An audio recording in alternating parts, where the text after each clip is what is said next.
الحمد لله نحمده ونستعينه ونستغفره ونعوذ بالله من شرور أنفسنا ومن سيئات أعمالنا من يهده الله فلا مضل له ومن يضلله فلا هادي له وأشهد أن لا إله إلا الله وحده لا شريك له وأشهد أن محمدا عبده ورسوله أرسله بالحق بشيرا ونذيرا وداعيا إلى الله بإذنه وسراجا منيرا أما بعد فإن خير الحديث كتاب الله وخير الهدي هدي محمد صلى الله عليه وسلم وشر الأمور محدثاتها وكل محدثة بدعة وكل بدعة ضلالة وكل ضلالة في النار أعوذ بالله من الشيطان الرجيم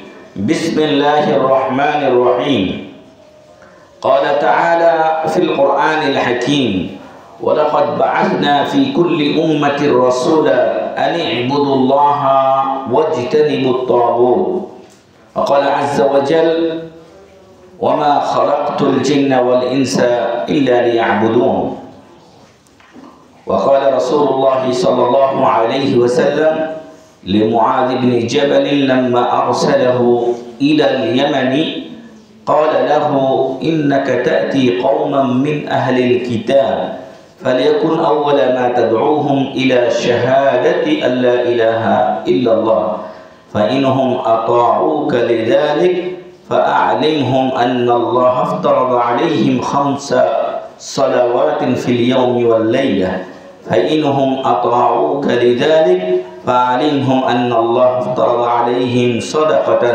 تؤخذ من أغنيائهم فترد على فقرائهم الحديث সম্মানিত উপস্থিতি যাবতীয় প্রশংসা গুণগান সিদ্ধসানা একমাত্র সেই মহামহিয়ান মহান রব্বুল ইজ্জাতের জন্য যার অশেষ মেহেরবানিতে আজ জুমার দিন বাইতুত তাকওয়া কারোর শরীচালা এই জামে মসজিদে আমরা জুমার সালাত আদায়ের জন্য উপস্থিত হতে পেরেছি এজন্য আল্লাহর শুকরিয়া আদা করছি আলহামদুলিল্লাহ সালাত ও সালাম বর্ষিত হোক আমাদের প্রিয় নবী মুহাম্মদ সাল্লাল্লাহু আলাইহি ওয়াসাল্লামের উপরে অথবা আজকে আমাদের খুতবার বা আলোচনার বিষয় হচ্ছে তাওহীদ ও উহার পরিপন্থী বিষয় তাওহীদ ও উহার পরিপন্থী বিষয় আমরা অনেক সময় ভালোটা জানার চেষ্টা করি কিন্তু মন্দটা সম্পর্কে আমরা জানতে চাই না আল্লাহর নবীর সাহাবী হুযায়ফা বিন ইয়ামান রাদিয়াল্লাহু আনহু তিনি বলছেন যে কানান নাসু ইয়াসআলুনা রাসূলুল্লাহ সাল্লাল্লাহু আলাইহি ওয়াসাল্লাম আনিল খাইর লোকেরা রাসূল সাল্লাল্লাহু আলাইহি ওয়াসাল্লামকে ভালো কল্যাণকর জিনিস সম্পর্কে বেশি জিজ্ঞাসা করত কোন আমল করলে কত নেকি বেশি নেকি ইত্যাদি তারা জিজ্ঞাসা করতেন ওয়া কুনতু আসআলুহু আনিশ শার তবে আমি আবার একটু ভিন্ন ছিলাম কে হুযায়ফা বিন ইয়ামান রাদিয়াল্লাহু আনহু উনি বলছেন ওয়া কুনতু আসআলুহু আনিশ শার আমি তাকে খারাপি সম্পর্কে জিজ্ঞাসা করতাম কেন মাখাফাতা আন ইউদরিকানি এই ভয়ে যে আমি যদি খারাপ না জানি তাহলে খারাপে আমি পতিত হয়ে যাব খারাপে আমি নিমজ্জিত হয়ে যাব এই ভয়ে আমি খারাপ সম্পর্কে তাকে জিজ্ঞাসা করতাম বাস্তবেও এটা সত্য আর সেটা হলো যে আমরা চাকরি বাকরি করি আয় ইনকাম করি ব্যবসা বাণিজ্য যেটাই করি না কেন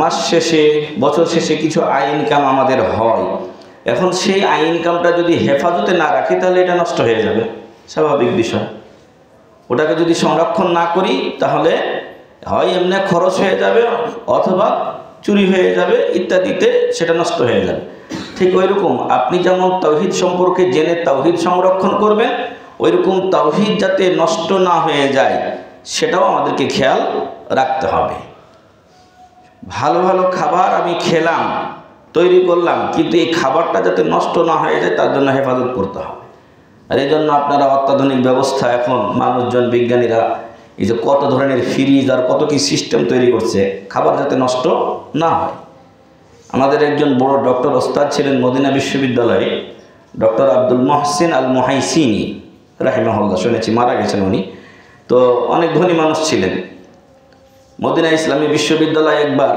যারা ছাত্ররা ফেল পড়েছে, এরকম অনেক ছাত্র আগে ফেল পড়তো, মানে শিক্ষার যে একটা মানোন্নয়ন সেটা আগের দিনে একটু কম ছিল, আর সাবজেক্টগুলো তাদের অনেকগুলো একসাথে সাবজেক্ট দিয়েছিল, যার ফলে অনেক ছাত্রের জন্য এগুলো কষ্টকর হয়ে যেত।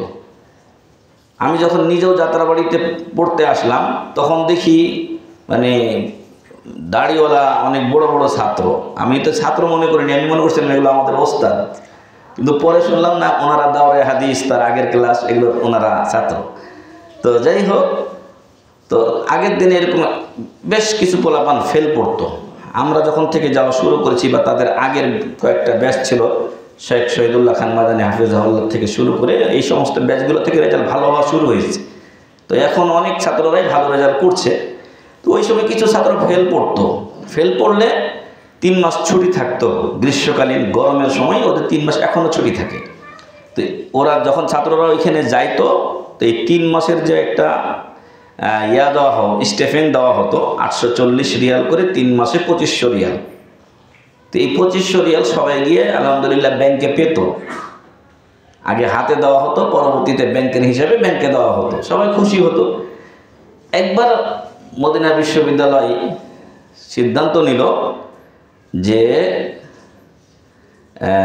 এইবার যারা ফেল করবে তাদেরকে দেওয়া হবে না। তো তাদেরকে দেওয়া হলো না। তারা সবাই তখন দরখাস্ত লিখে গেল ওই যে ধনাঢ্য ব্যক্তি ছিলেন আব্দুল মুহসিন আল মুহাইসিনী ওস্তাদ রাহিমাহুল্লাহ, ওনার কাছে। উনি তখন বললেন যে তোমাদের ছাত্র কতজন এরকম? তারা বললো যে 50-100 যা বলছে। বলার পর বলছে ঠিক আছে, তোমরা কালকে আমার অফিসে আসো। ওনার অফিসে গেলে উনি সবাইকে 2500 রিয়াল, তখনকার সময় অনেক টাকা, এটা সবাইকে 2500 রিয়াল করে দিয়ে দিলেন। মদিনা ইসলামী বিশ্ববিদ্যালয় এই কথা শুনলো যে মহাইসিনী সাহেব একাই দিয়ে দিয়েছেন, আমরা তো একটা বিশ্ববিদ্যালয়, আমরা দিব না, আমরা বখিল হয়ে গেলাম তার কাছে। তখন তারাও আরো 2500 করে দিয়ে দিল। তার মানে এই সমস্ত ছাত্রদের ডবল লাভ হলো। তো মহাইসিনী ওস্তাদ বলেছিলেন রাহিমাহুল্লাহ, টাকাওয়ালা মানুষ, দেশ বিদেশের সাথে যোগাযোগ ভালো। উনি বলছেন যেই খাবারটা প্লেনে দেওয়া হয়, আমরা হয়তো অনেকেই ভাবি প্লেনের খাবারটা খুব সুস্বাদু ইত্যাদি, স্বাদও করে রাখে তারা, কিন্তু এইটা যেই কোম্পানি এগুলো নেই, এই অর্ডার নেই, এরা 6 মাস আগে এই খাবারগুলো নাকি রেডি করে রাখে। এটা ওনার মুখের কথা, 6 মাস আগে থেকে। তাহলে কতটা এরা হেফাজতে রাখে যে এগুলো নষ্ট হয় না। হাজি সাহেবরা যে কুরবানিগুলো দেয়, এই কুরবানিগুলো 4-5 মাস 6 মাস পরে বিভিন্ন দেশে বন্টন করা হয়।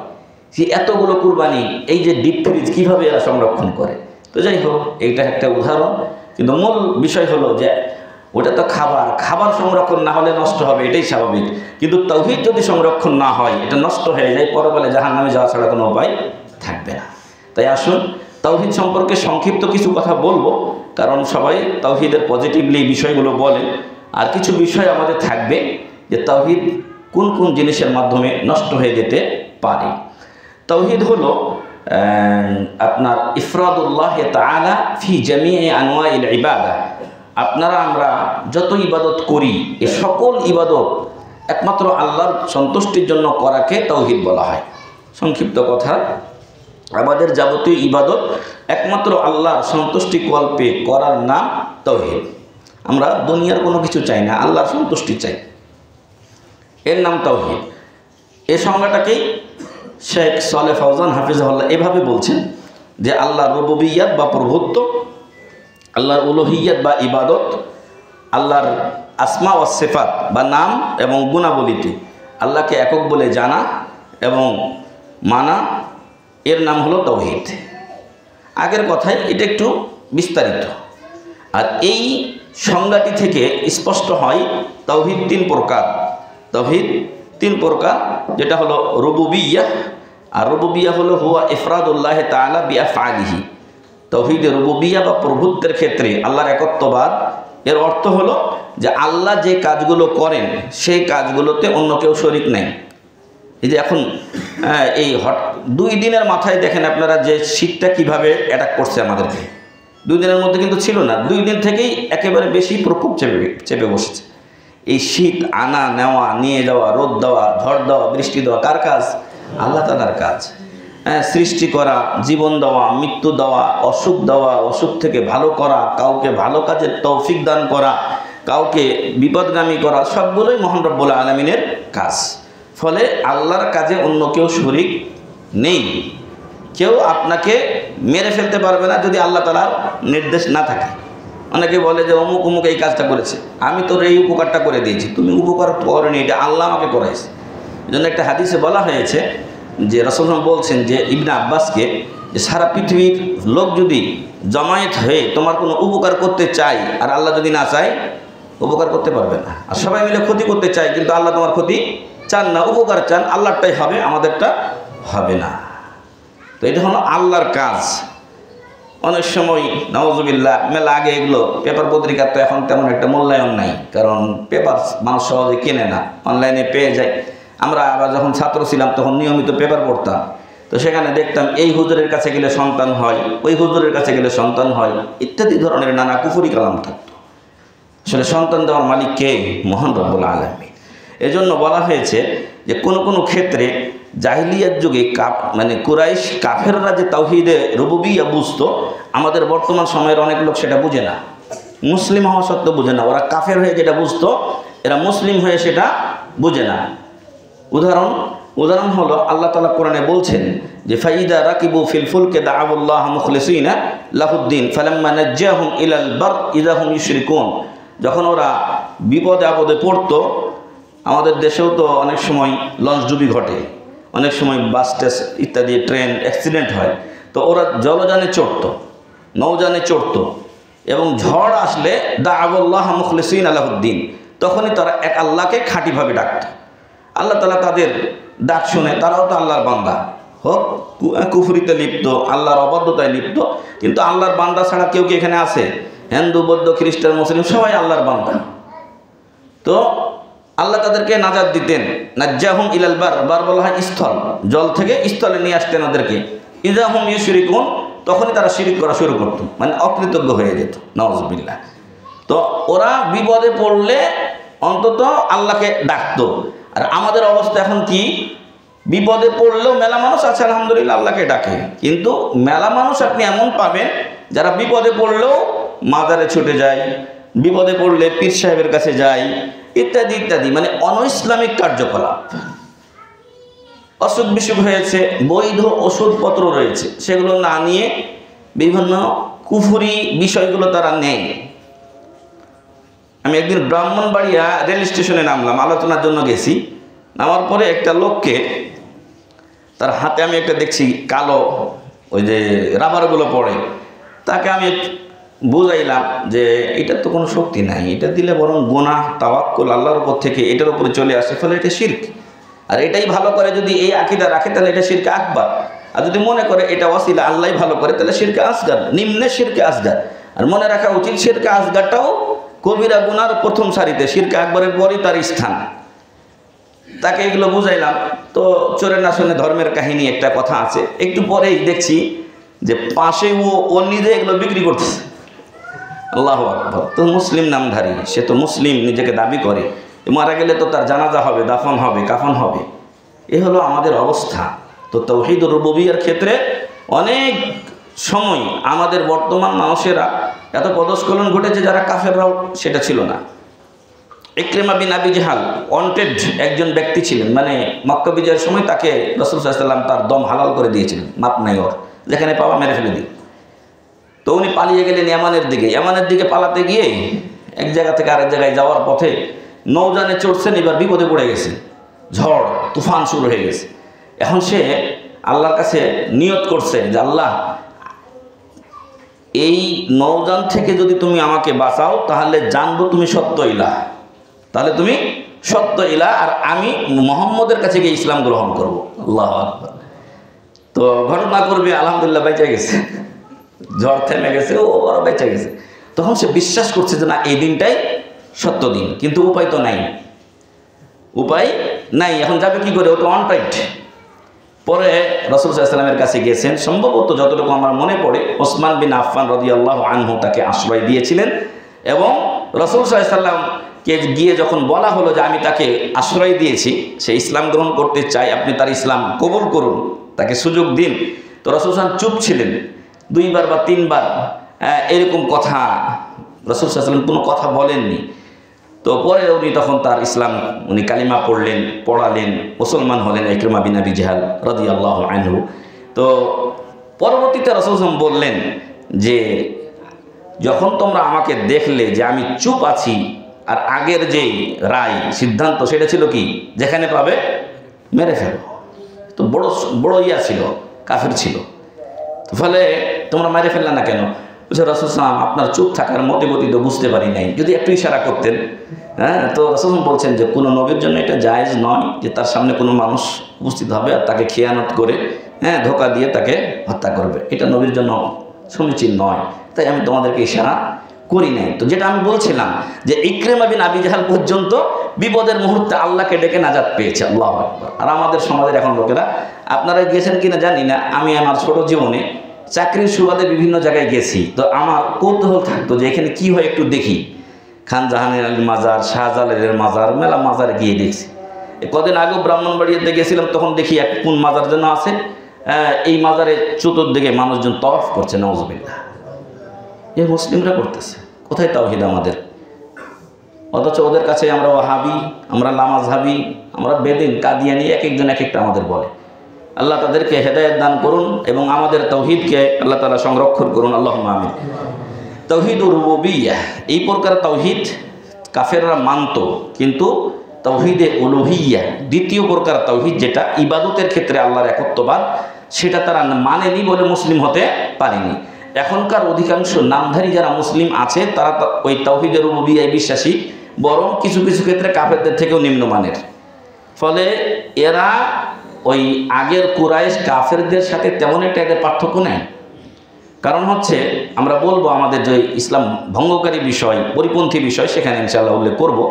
তো এরা শুধু নামে মুসলিম, এদের কোনো কাম নাই, ইসলামকে টিকিয়ে রাখার জন্য তাদের কোনো চেষ্টা নাই, ইসলাম শেখার কোনো নামগন্ধ নেই।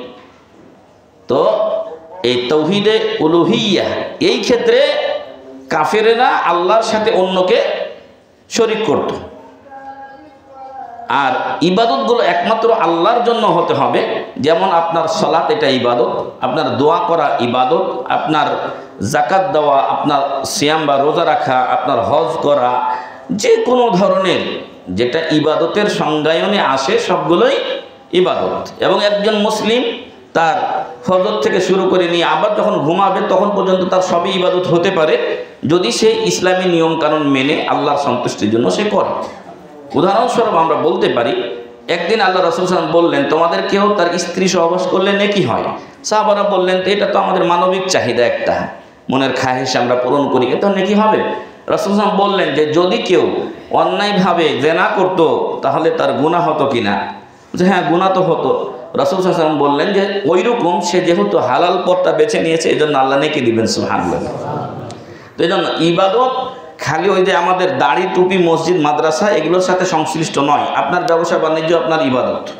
আপনার ব্যবসা বাণিজ্য যদি আপনি হালাল পথে করেন, আপনার পরিবারের মুখে হালাল রুজি আপনি তুলে দেবেন, আপনার চাকরি বাকরি আপনি করছেন, আপনার বাচ্চাদেরকে আপনি ইসলামী তারবিয়াত দিবেন, আপনার স্ত্রীকে পর্দার মধ্যে রাখবেন, আপনার টাকা ইনকাম করে আপনার স্ত্রীকে বোরকা কিনে দিচ্ছেন, আপনার বাচ্চাদেরকে মাদ্রাসায় পড়াচ্ছেন, তার বেতন দিচ্ছেন, আপনি মসজিদে 10 টাকা দান করছেন, সবগুলো ইবাদত।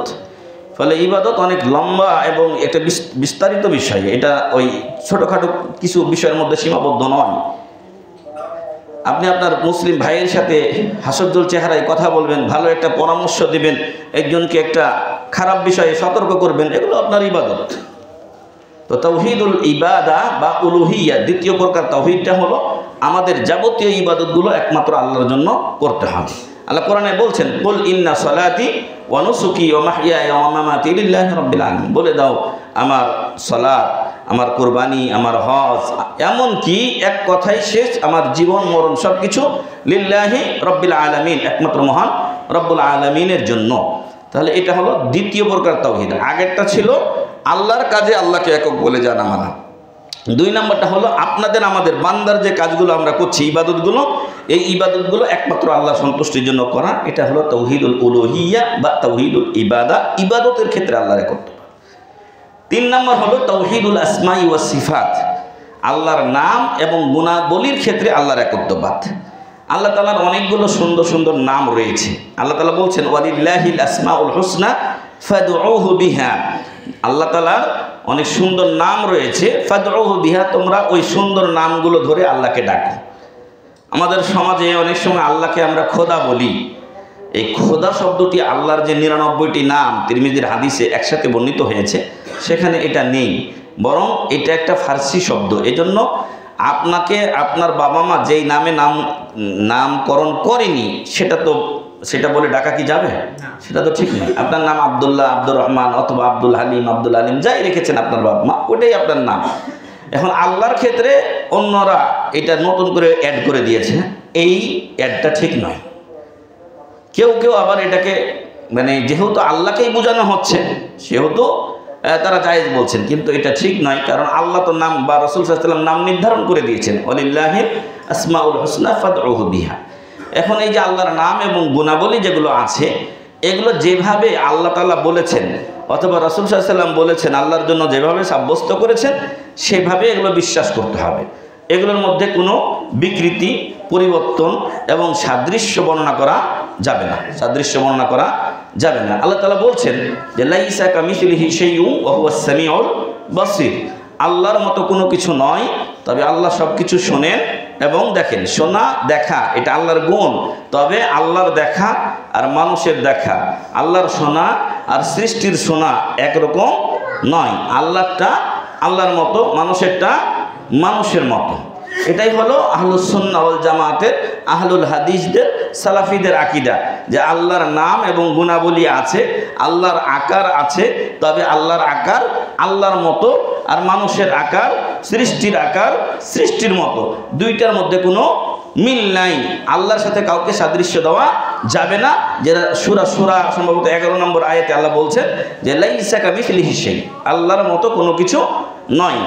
কিন্তু দুঃখজনক হলো সত্য, আমরা আল্লাহকে মানুষের সাথে সাদৃশ্য না দিয়েও আমাদের ভাইয়েরা আমাদেরকে দেহবাদী বলে, মুজাসসিমা বলে, নাউজুবিল্লাহ। অথচ আমি যখন মদিনায় পড়লাম, ডক্টর আব্দুল ইলাহ, গতবার শেখ আব্দুল রাজ্জাক বিন ইউসুফের মাদ্রাসায় উনি এসেছিলেন, মদিনা বিশ্ববিদ্যালয়ের শিক্ষক ডক্টর আব্দুল ইলাহ, এবং খুব বিজ্ঞ একজন জ্ঞানী মানুষ তাওহীদুল আসমা ওয়াস সিফাতের ক্ষেত্রে 6 মাস ধরে তাওহীদুল আসমা ওয়াস সিফাত পড়াইছে, এরকম একটা মোটা নোট আমাদেরকে দিয়েছেন।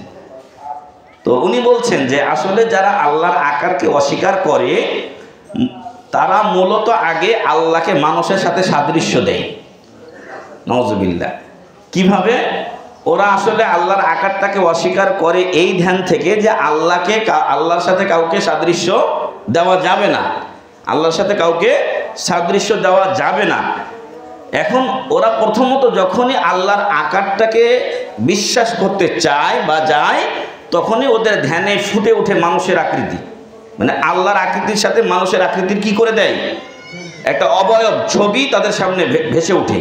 আল্লাহ কোরআনে বলছেন যে তাবারাকাল্লাযী বিয়াদিহিল মুলক, বরকতময় সেই সত্তা ও জাত যার হাতে সারা বিশ্বের মালিকানা। তাহলে ইয়াদ শব্দের অর্থ হলো হাত, আল্লাহর হাত আছে। যেই সিফাতের কথা, গুণের কথা আল্লাহ কোরআনে বা রাসূল সাল্লাল্লাহু আলাইহি ওয়াসাল্লাম হাদিসে বলেছেন, সেটা আল্লাহর আছে বলেই বলা হয়েছে। সেটা কেমন? কামা ইয়ালিকু বিজালালিহি সুবহানাহু ওয়া তাআলা, এটা আল্লাহর মহত্ব বড়ত্বের সাথে যেভাবে সামঞ্জস্য হয় সেইভাবে আছে। এটা হলো আমাদের আকীদা। আমাদের ভাইয়েরা কি করছে যে এখন আল্লাহর আকার যদি আমরা স্বীকার করি তাহলে মানুষের সাথে সাদৃশ্য হয়ে যাই, অতএব আল্লাহর আকারই নেই, সাদৃশ্য তো যাওয়া যাবে না। সাদৃশ্য থেকে বাঁচার উপায় কি? বাঁচার উপায় হলো আল্লাহর আকারই নেই, নাউজুবিল্লাহ।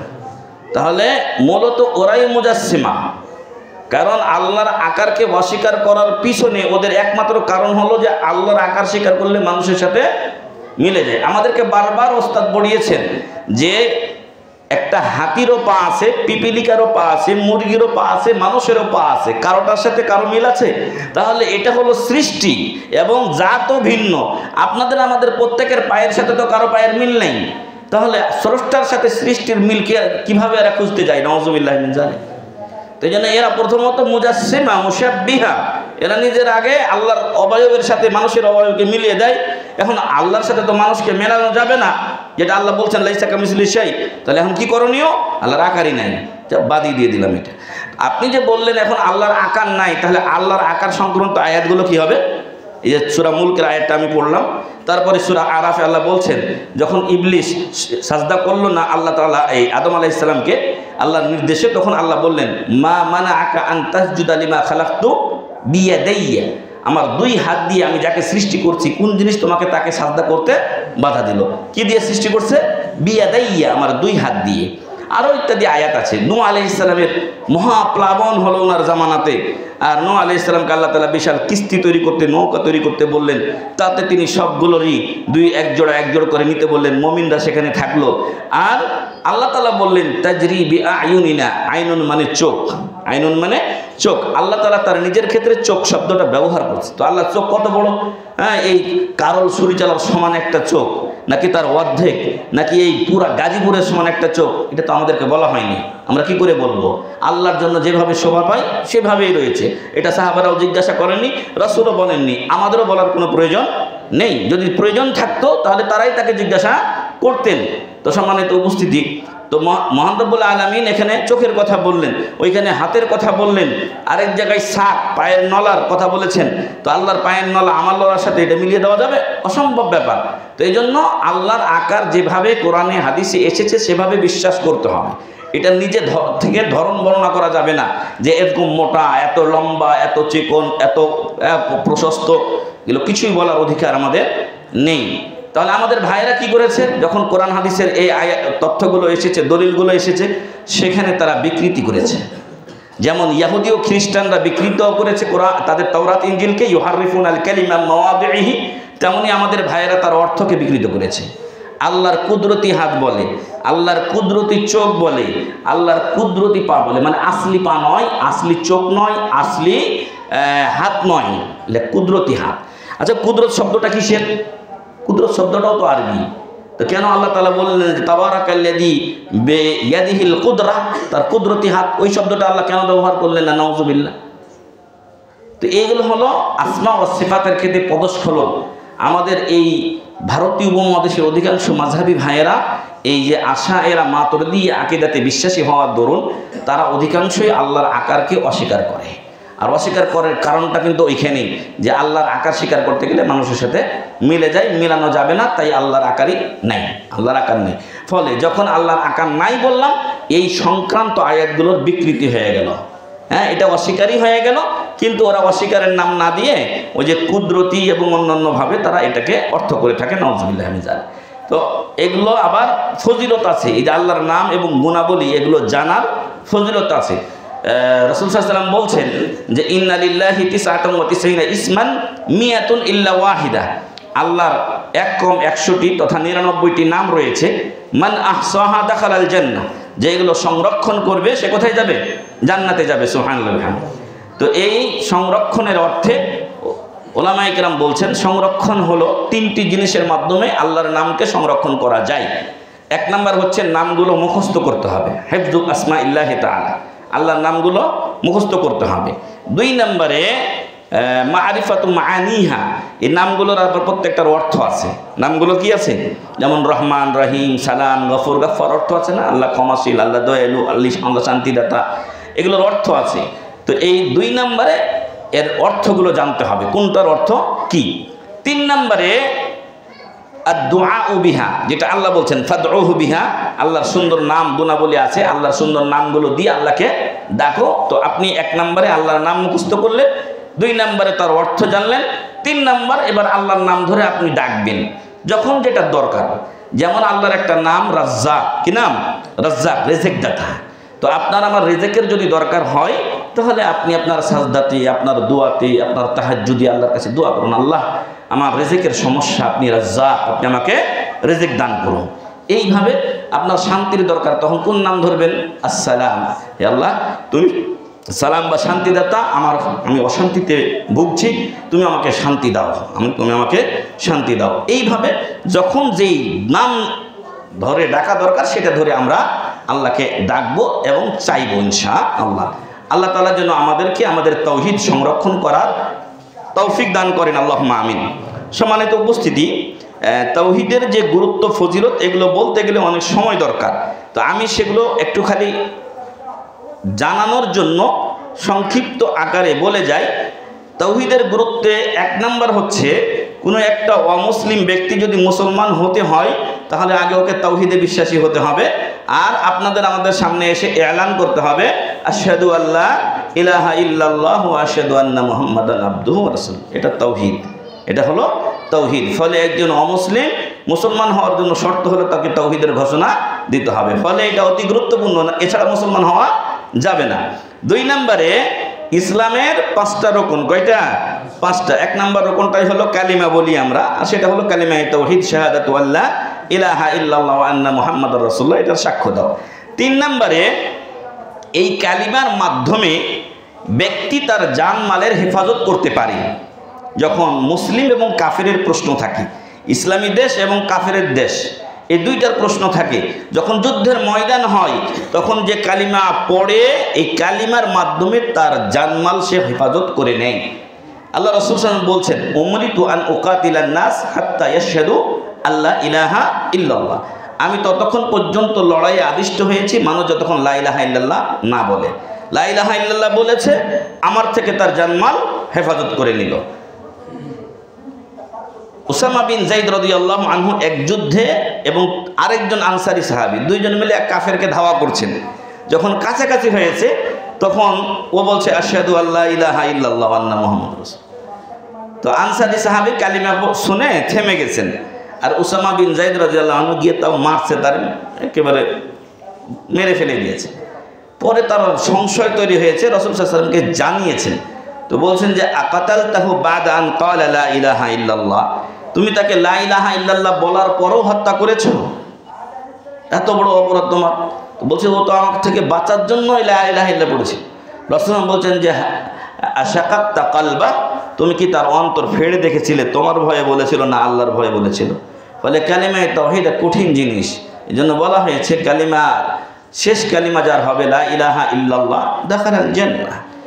একজন ইয়াহুদি বালক রাসূল সাল্লাল্লাহু আলাইহি ওয়াসাল্লামের খেদমত করত, আর যখন মৃত্যুসজ্জায় শায়িত রাসূল সাল্লাল্লাহু আলাইহি ওয়াসাল্লাম গিয়ে তাকে দাওয়াত দিলেন, আর ওই সময় বাচ্চাটা তার বাপের চেহারার দিকে তাকাচ্ছে, মানে ইশারা কি করে, বাবা কি মানতে বলে কিনা। তখন বাবা বলল আতি আবুল কাসিম সাল্লাল্লাহু আলাইহি ওয়াসাল্লাম, আবুল কাসিম হলেন রাসূল সাল্লাল্লাহু আলাইহি ওয়াসাল্লাম, কার কথা শোনো। উনি তখন বললেন, রাসূল সাল্লাল্লাহু আলাইহি ওয়াসাল্লাম বললেন কালিমা পড়তে, সে বলল আশহাদু আল্লা ইলাহা ইল্লাল্লাহ।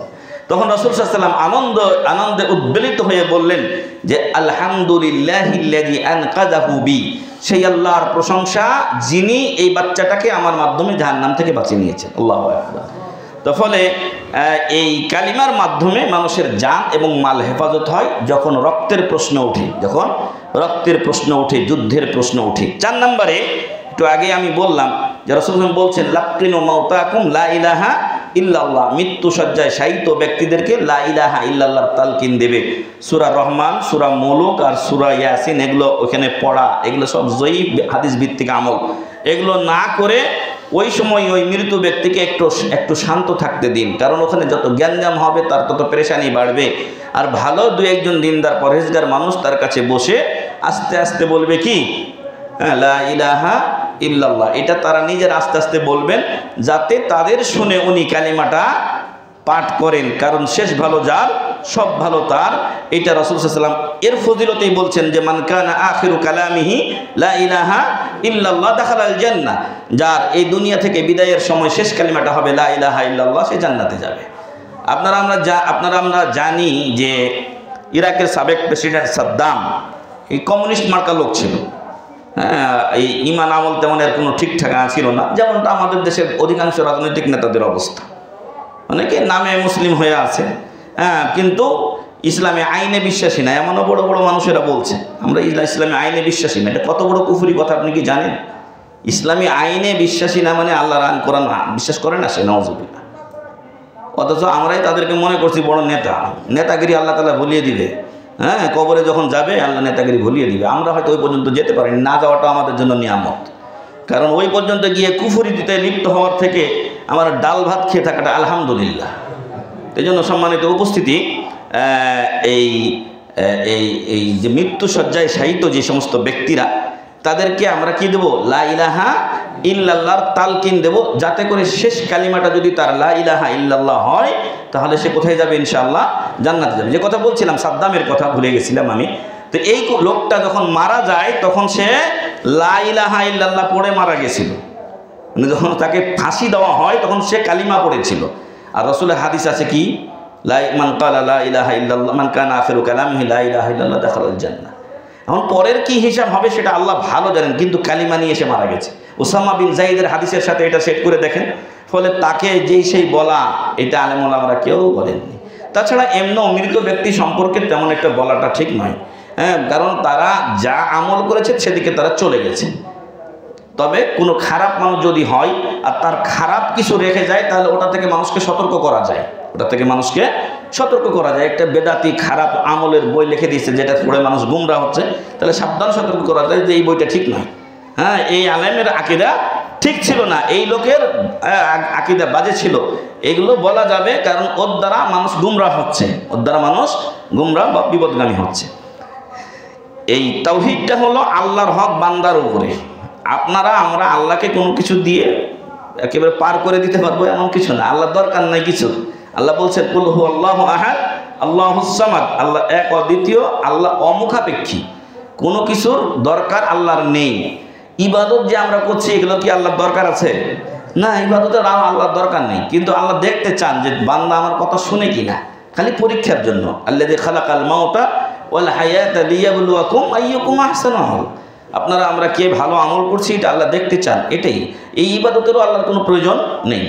আল্লাহ যদি ইচ্ছা করতেন সবাইকে হেদায়েতের উপর রাখতে পারতেন, আল্লাহ চাইলে সবাইকে গুমরা করে দিতে পারতেন।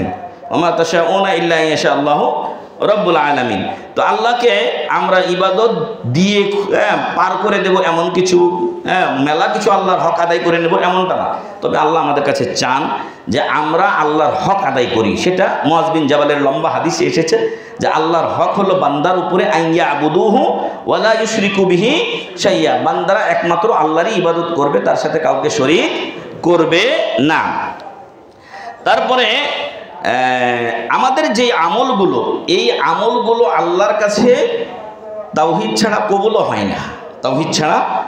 হয় না, রাসূল সাল্লাল্লাহু আলাইহি ওয়াসাল্লাম বলেছেন ইন্নামাল আমালু বিন্নিয়াত, প্রত্যেকটা কাজ নিয়তের উপর নির্ভরশীল। নিয়তে যদি খালাল হয়, মানে ত্রুটি থাকে, তাহলে আল্লাহর কাছে ওই আমল কবুল হবে না। যদি ওখানে শিরিক থাকে তাহলে চলবে না। আল্লাহর আয়াতে বলছেন যে কাদিমনা ইলা মা আমিলু মিন আমালিন ফাজআলনাহু হাবাআন মানসুরা, অনেক আমল আমার কাছে পেশ করা হলো, এই আমলগুলোকে আমি বিক্ষিপ্ত ধূলিকণায় পরিণত করলাম। কেন? কারণ এগুলো তাওহীদ যুক্ত ছিল না, এগুলো তাওহীদ মুক্ত ছিল, শিরিক যুক্ত ছিল। সম্মানিত উপস্থিতি, সময় শেষের দিকে একটা বিষয় বলি যে আল্লাহ তাআলা এই পৃথিবীতে নবী ও রাসূলদেরকেও প্রেরণ করেছিলেন তাওহীদ বাস্তবায়নের জন্য। আল্লাহ বলছেন যে ওয়ালাকাদ বাআসনা ফি কুল্লি উম্মাতির রাসূলা, আমি প্রত্যেক উম্মতের কাছে এই মর্মে একজন করে রাসূল প্রেরণ করেছি, আনি ইবুদুল্লাহ, যে তোমরা সবাই আল্লাহর ইবাদত করবে, ওয়াজতানিবুত তাগুত, এবং আল্লাহ ছাড়া যাদের পূজা ইবাদত করা হয় সেটা দরগা বলেন আর দুর্গা বলেন, গায়রুল্লাহ, আল্লাহকে বাদ দিয়ে যাদেরই পূজা আর ইবাদত আর যেই নামে ডাকা হোক না কেন, সেটা হচ্ছে তাগুত। আর তাগুত থেকে বাঁচার জন্যই নবীদের প্রেরণ হয়েছিল। সর্বোপরি আমাদের সৃষ্টি হয়েছে কি জন্য? ওমা খালাকতুল জিন্না ওয়াল ইনসা ইল্লা লিয়াবুদুন, জিন এবং ইনসানকে আল্লাহ তার ইবাদতের জন্য সৃষ্টি করেছেন। আর এগুলো সবই তাওহীদ। তো আল্লাহ যেন আমাদেরকে এই তাওহীদগুলো মানার তৌফিক দান করেন, আল্লাহুম্মা আমিন। এর ফজিলত দু একটা না বললেই নয়, একটা আমি বলছি যে শেষ কালিমা যার লা ইলাহা ইল্লাল্লাহ হবে সে জান্নাতে যাবে। যে অন্তর থেকে খাঁটি হৃদয়ে লা ইলাহা ইল্লাল্লাহ পাঠ করবে সেও জান্নাতে যাবে। এছাড়া মুসা আলাইহিস সালাম আল্লাহকে বলেছিলেন যে আমাকে একটা কালিমা শিক্ষা দিন, আমি ওটা দিয়ে আপনাকে ডাকবো।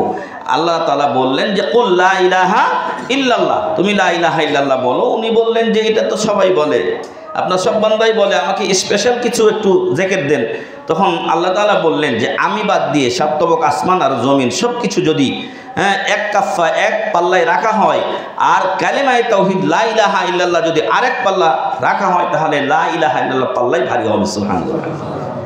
যে হাদিসটা মুআয বিন জাবালের বলেছি, ওখানে বলা হয়েছে যে আল্লাহর হক তো হলো আমরা আল্লাহর ইবাদত করব, তার সাথে শরীক করব না। কিন্তু কেউ যদি এই কাজটা করে তাহলে তার হক হয় আল্লাহর উপরে। আল্লাহর উপরে তো কোনো হক হয় না, সবই তো আল্লাহর নিয়ামত ভোগ করছি। হ্যাঁ, হক কখন হয়? আপনি বাবা, আপনার সন্তানকে মানুষ করেছেন, তিলে তিলে তাকে বড় করেছেন, আপনার হক আপনার ছেলের উপরে আছে। কিন্তু এই আপনার ছেলের অধিকার আপনার উপরে কি আছে? সে তো আপনার উপর কোনো ইহসান করেনি। এই জন্য আল্লাহ রাসূল সাল্লাল্লাহু আলাইহি ওয়াসাল্লাম এর কাছে একটা লোক এসে বলেছিলেন যে আমার বাপ আমার মাল থেকে চাই, আমার সম্পদ থেকে চাই। রাসূল বলেননি যে দাও, উনি কি বলেছিলেন? আনতা ওয়া মালুকা লিআবিকা, তুমি আর তোমার মাল দুটাই তোমার বাবা, তুমি আর তোমার মাল দুটাই তোমার বাবা। তো ফলে আল্লাহ সব কিছু আল্লাহর আমরা ব্যবহার করছি, ফলে আল্লাহর উপরে আমাদের অধিকার হয় না, কিন্তু আল্লাহ দিয়েছেন দয়া করে। এটা আল্লাহর দয়া, আল্লাহর রহমত। আর সেটা হলো কি, যে আপনারা আমরা যদি এক আল্লাহর ইবাদত করি তাহলে আল্লাহ আমাদেরকে শাস্তি দেবেন না। আল্লাহু আকবার। এছাড়া আপনি আর কি পেতে চান যে আপনি নাজাত পেয়ে যাবেন কিয়ামতের দিন? শেষ কথা বলবো এই ফজিলত সংক্রান্ত, কারণ আরেকটু ছোট কথা বলতে চেয়েছি ভঙ্গকারী বিষয় সম্পর্কে। আর সেটা হলো যে আমরা আল্লাহ যেন আমাদের সবাইকে জান্নাতবাসী করেন, আল্লাহুম্মা আমিন। আর জান্নাতীদের সবচেয়ে বড় নিয়ামত হবে আল্লাহকে দেখতে পাওয়া। সবচেয়ে বড় নিয়ামত আল্লাহকে দেখতে পাওয়া। আর এই আল্লাহকে দেখতে পাওয়াটাও তাওহীদের উপরে এবং রাসূলের সুন্নাতের অনুসরণের উপর নির্ভরশীল। আল্লাহ বলছেন সূরা কাহফের শেষ আয়াতে, ফামান কানা ইয়ারজু লিকা রাব্বিহি ফালিয়ামাল আমালান সালিহা ওয়ালা ইউশরিক বিইবাদাতি রাব্বিহি আহাদা। যে ব্যক্তি কিয়ামতের দিন আল্লাহর সাথে সাক্ষাৎ পেতে চায় সে যেন সৎ কাজ করে। সৎ কাজ সেটাই যেটা নবীর তরিকায় হয়। ওয়ালা ইউশরিক বিইবাদাতি রাব্বিহি আহাদা, আর তার রবের ইবাদতে কাউকে যেন শরীক না করে। তাহলে ইবাদতে কোনো শরীক করা যাবে না, তাওহীদ সংরক্ষণ করতে হবে। এর ফলে গুরুত্ব যেগুলো বললাম তার আলোকে আমরা যদি তাওহীদটা বাস্তবায়ন করতে পারি, এই ফজিলতগুলো, এছাড়া আরও অনেক ফজিলত আছে, সময় স্বল্পতার কারণে আমরা সেগুলো আপনাদের সামনে বললাম না। তো আল্লাহ যেন আমাদেরকে তাওহীদ সংরক্ষণ করে তাওহীদের সুফল পাওয়ার দুনিয়া এবং আখিরাতে আল্লাহ তাআলা আমাদেরকে তৌফিক দান করেন, আল্লাহুম্মা আমিন। দুনিয়াতে বালা মুসিবত থেকে আল্লাহ আমাদের হেফাজত করুন, আখিরাতে আযাব থেকে হেফাজত করুন, দুনিয়া এবং আখিরাতে আল্লাহ আমাদেরকে সুখ ও শান্তি দান করুন, আল্লাহুম্মা আমিন। সম্মানিত উপস্থিতি, আরেকটি বিষয় আমরা বলতে চেয়েছিলাম, সেটা হলো যে তাওহীদ পরিপন্থী বিষয়। আমরা অনেকেই আছি যারা আলহামদুলিল্লাহ ইসলামের পথে চলার চেষ্টা করি, কিন্তু মাঝে মাঝে জেনে বা না জেনে আমাদের দ্বারা এমন কিছু ভুল হয়ে যায় যার ফলে আমাদের ঈমানটা ধ্বংস হয়ে যায়, নষ্ট হয়ে যায়। অথচ হয়তো আমরা অনেকে জানি না, জানলে হয়তো সেটা করতাম না, জানলে হয়তো সেটা করতাম না। এমন বেশ কিছু বিষয় আছে। শেখুল ইসলাম ইমাম মুহাম্মদ বিন আব্দুল ওয়াহাব রাহিমাহুল্লাহ, যিনি 1200 হিজরি শতকের মুজাদ্দেদ ছিলেন, যাকে মুজাদ্দেদ সংস্কারক বলা হয়, যিনি সৌদি আরবে আগমন করেছিলেন 1115 হিজরিতে জন্মগ্রহণ করে 1206 হিজরিতে উনি ইন্তেকাল করেছেন। তো তখনকার মক্কা মদিনা এসব জায়গাগুলো তো এরকম আমাদের দেশের মতো মেলা মাজার টাজার ইত্যাদি শিরকের আড্ডাখানা ছিল। আলহামদুলিল্লাহ, আল্লাহর রহমত। অতঃপর তার এবং মোহাম্মদ বিন সৌদ, যিনি এই যে বর্তমান বাদশাহ যারা আছেন এদের তৃতীয় পুরুষ উপরে, মানে এই সৌদি আরব যেটা এখন রাষ্ট্র চলছে, এটা তৃতীয় সৌদি আরব রাষ্ট্র চলছে। যেমন আমরা ইংরেজদের আমলে ছিলাম, তারপরে পাকিস্তান আমলে ছিল, তারপরে এখন এই বর্তমান সময় চলছে আমাদের। ওইরকম এরা একটা রাষ্ট্র ছিল, ওইটা নষ্ট হয়ে গেছিল, পরে আবার দখল করছিল, ওটাও কিছুদিন থেকে চলে গেছিল। এখন প্রায় 100 বছরের মতো বয়স চলছে বর্তমান সৌদি রাষ্ট্রে।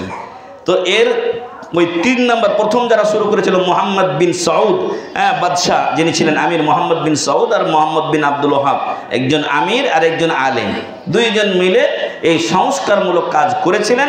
আল্লাহর রহমত। অথবা এই যে আমির মোহাম্মদ বিন সৌদের মাধ্যমে, যেহেতু ওনার ক্ষমতা ছিল, এর মাধ্যমে সহজ হয়ে গেছিল, এগুলো তিনি উৎখাত করেছেন। তো সম্মানিত উপস্থিতি, এই ইসলাম ভঙ্গকারী বিষয়গুলোর মধ্যে অন্যতম হচ্ছে আশিরকু বিল্লাহ, আল্লাহর সাথে কি করা? শিরিক করা। আর শিরিক হলো যে সরফু শাইইন মিন আনওয়াইল ইবাদাতি লিগাইরিল্লাহ, ইবাদতের কোনো অংশ আল্লাহ ছাড়া অন্যের জন্য করাটাকে কি বলা হয়? শিরিক করা বলা হয়। এতক্ষণ আমরা বলছিলাম ওই ইবাদতগুলো আল্লাহর জন্য করা হলো তাওহীদ, তাহলে গায়রুল্লাহর জন্য করাটা কি? শিরিক। আর শিরিক যে করে আল্লাহ তার জন্য জান্নাতকে হারাম করে দেন, আর আল্লাহ তাকে কখনোই ক্ষমা করবেন না। এগুলো স্পষ্ট কোরআনের আয়াত আছে। 2 নম্বরে ইসলাম ভঙ্গকারী বা পরিপন্থী বিষয় হচ্ছে যে আল্লাহকে বাদ দিয়ে আল্লাহর মাঝে আর আমার আপনার মাঝে একটা মিডিয়া বানিয়ে নিলাম। আমরা এখন ওদেরকেই ডাকছি আল্লাহকে পাওয়ার জন্য, যেমনটা আমাদের সমাজে বিভিন্ন পীরের ইবাদত করা শুরু করেছে, অনেক পীরের কাছে গিয়ে সাজদা দিচ্ছে। তারপরে কিতাবুত তাওহীদের লম্বা একটা বাব আছে, সেখানে বলা হয়েছে যে পীর হোক আর আলেম আর আমির হোক, যেই হোক না কেন, আল্লাহর আইনের বিপরীতে ওর কথা মেনে নেওয়া মানেই ওর ইবাদত করা। আল্লাহ আইনের বিপরীতে যদি মানুষের কথা মেনে নেওয়া হয় তাহলে ওই মানুষের ইবাদত করা হলো, নাউজুবিল্লাহ। তো এখন যারা মধ্যখানে এই যে মাজারের মাধ্যমে কবর পূজা, মাজার পূজার মাধ্যমে আল্লাহকে পেতে চায়, ওলি আউলিয়া নামধারী, আল্লাহই জানে সেই কবরে কে আছে, আদৌ হয়তো আছে কিনা। আবু তাহের বর্ধমানে রাহিমাহুল্লাহ একবার বলেছিলেন যে কোনো এক জায়গায় একটা সময় আমার শেষ হয়ে যাচ্ছে, একটা পায়খানা দেখতে পেয়েছে একটা লোক, শিয়ালের পায়খানা। তো ওইখানে উনি কি করেছেন, এটা পায়খানাটা মানুষকে কষ্ট দিবে, দেখতে খারাপ লাগছে, তো এ ছিল দুধের ভারওয়ালা লোক। তো ওর ওইখানে কলা পাতা দেওয়া ছিল ওই দুধের পাত্রের মধ্যে, ওই একটা কলা পাতা দিয়ে দিয়েছে। তো আরেকজন দেখছে এখানে নিশ্চয়ই কিছু হয়েছে, তো কিছু দেই, আমার আলু আছে তো আমি আলু দিয়ে দিই। এইভাবে লাস্টে দেখা গেল যে এখানে সন্ধ্যার সময় একটা ঢিবি তৈরি হয়েছে, যে যা পেরেছে দিয়েছে। কিছু লোক আছে যারা একটু চালাক মানুষ, তখন ওরা এটা সংগ্রহ করে আয়ের উৎস বানিয়েছে। লাস্টে তারা বলল যে এইভাবে আর কতদিন খাবি, চয় একটা মাজার বানাই। তো একটা মাজার বানিয়েছে, ভিতরে দিয়েছে কলা গাছ। কাকে মাজারে ঢুকাবে, কাকে, কিচ্ছু নাই, রাতারাতি একটা মাজার বানিয়েছে, ভিতরে দিয়েছে কলা গাছ।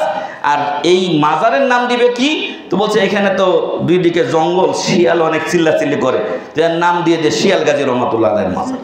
তো এরকমভাবে এই যেই মাজারগুলো আছে, আমরা আগে বাস দিয়ে যেতাম রংপুর হয়ে, তো ওখানে একটা আছে পাগলা পীরের মাজার, পাগলাও পীর হয়, ন্যাংটা পীরের মাজার, আরও কত কি যে আছে, কোথায় আল্লাহু আলাম।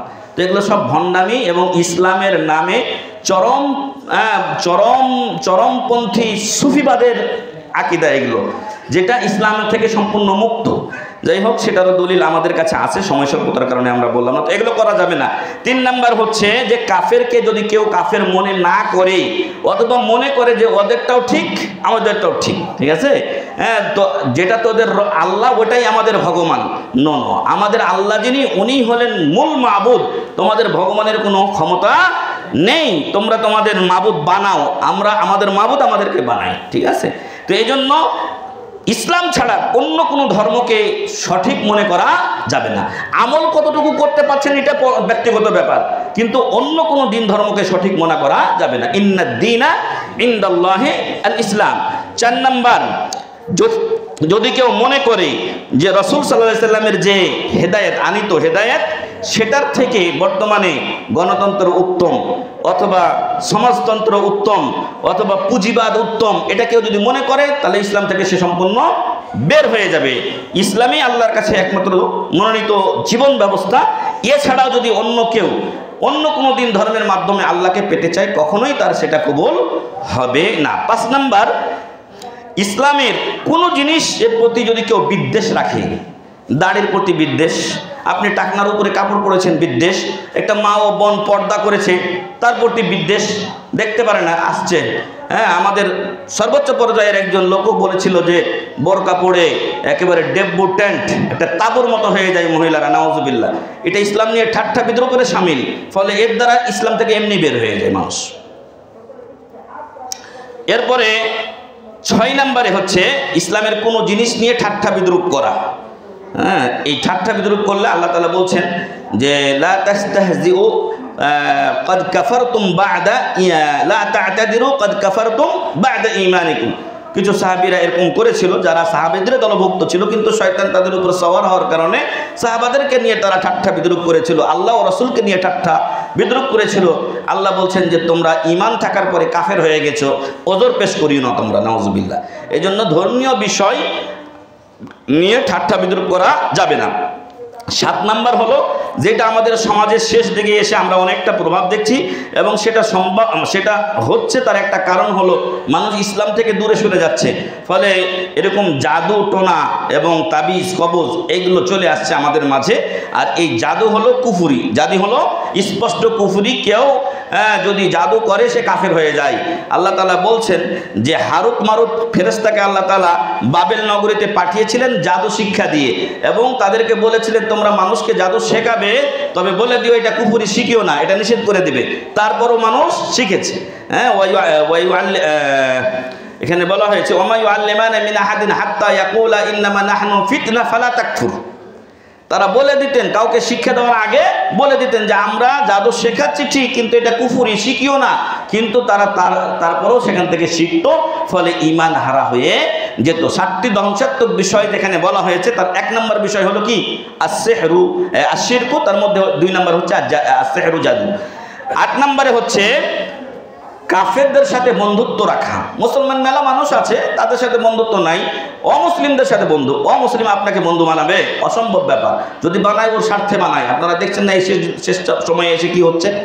হ্যাঁ, আমার একজন এক ভোটকে মেরে ফেলে দিয়েছে, তারপরে ওরা ওদের রাজত্ব কায়েম করতে চায়, আর আপনারা ওদের সাথে গলায় গলায় বেঁধে মনে করছেন দাদা আমার ভাই হয়। অসম্ভব ব্যাপার।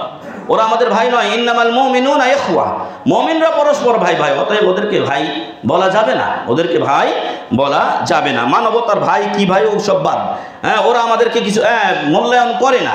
শিয়া রাফেজিরা আপনাদেরকে মুসলিম মনে করে না, ফলে ওদেরকে মুসলিম ভাবার কোনো প্রয়োজনও আপনার নেই। কিন্তু আমাদের দেশে মেলা লোক আছে ওদেরকে খুব ভালোবাসে। সৌদি হলো ওয়াহাবি, আর ওলা হলো খুব ভালো ইরান শিয়া রাফেজিরা। অথচ জানে না যে রাফেজিরা আয়েশাকে গালি দেয়, আবু বকরকে গালি দেয়, ওমরকে গালি দেয়, আয়েশাকে জেনার অপবাদ দেয়, নাউজুবিল্লাহি মিন যালিক। মুসলিমই না, আকীদা সম্পর্কে জিরো এরা, যার ফলে ওদেরকে মুসলিম মনে করে। আল্লাহ হেদায়েত দান করুন, আল্লাহুম্মা আমিন। 9 নম্বরে কেউ যদি মনে করে যে ইসলামের কোনো জিনিস যদি আমি নাও মানি তাতে সমস্যা নাই, এটা মনে করা যাবে না। আপনাকে উদখুলু ফিস-সিলমি কাফা, আপনাকে সম্পূর্ণ প্রবেশ করতে হবে ইসলামে। হ্যাঁ, কোনো একটা সুন্নাহ বিষয় রয়েছে, কোনো একটা বিষয়ে আমার হয়তো ত্রুটি আছে, সে ত্রুটি আমি স্বীকার করি, কিন্তু এটা মনে করা যাবে না যে এটা না মানলে সমস্যা নেই। এজন্য আমাদের শেখ মতিউর রহমান মাদানী হাফিজুল্লাহ একবার হজে গিয়ে ওই কিছু মাযহাবী আলেমের সাথে একটু ঝগড়া হয়েছিল তার। তো উনি বলছেন যে ওরা বলছে এটা সুন্নাহ, তো মানে রাত্রে মিনার রাত্রিগুলো মিনাতে যাপন করা এটা হলো ওয়াজিব, কিন্তু হানাফি মাযহাবে হলো সুন্নাহ।